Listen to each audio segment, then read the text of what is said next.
In 1958, Jack Kilby invented the silicon computer chip while working at Texas Instrument.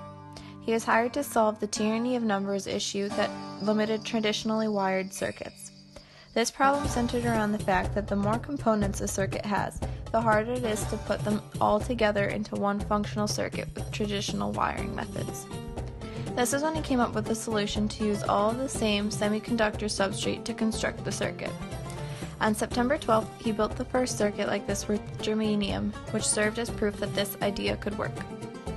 In 1961, Jean Orny added gold impurities into the manufacturing of the silicon and silicon chips, which made the speed of the chip faster than those made of germanium.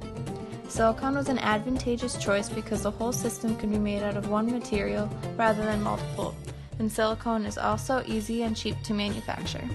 Since this time, the main advancements in computer chips have been designing them to be smaller and smaller. With silicon chips, the computing power of technology from one bit being the size of your thumb with the original vacuum tubes technology to millions of bits on the size of a fingernail with silicon chips. A silicon computer chip is layers of silicon with copper traces between each layer. Altogether, they form a large integrated circuit.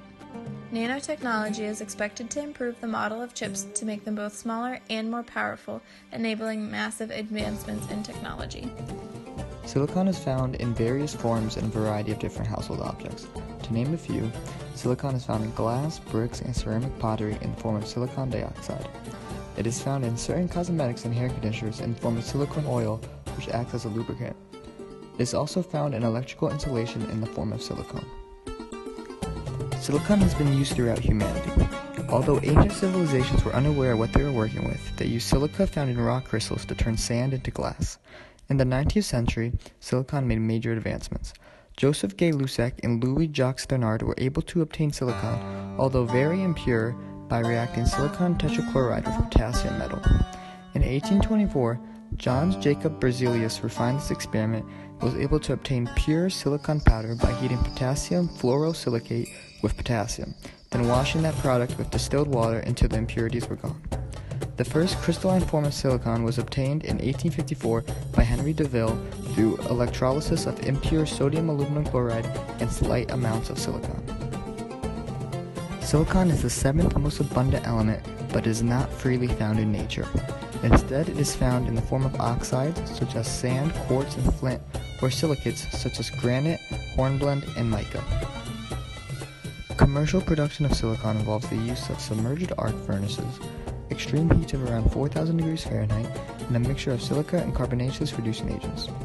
A wide array of reactions occur when this mixture is heated, but the significant ones include the reduction of quartz bicarbonate to silicon carbide and gaseous silicon monoxide, the reduction of molten silica of carbon to again produce silicon carbide, and the reaction of the previously mentioned silicon carbide with molten silica to finally form silicon.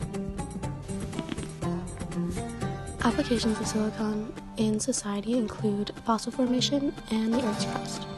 Silicon is essential to plant life and contributes to fossil formation, which allows us to study the past. It is also found in the Earth's crust, making up over 27% of it. The silicon industry is huge. It is an $11 billion global industry with over 2 million metric tons of products sold. Just to the Americas alone, $3.1 billion are sold.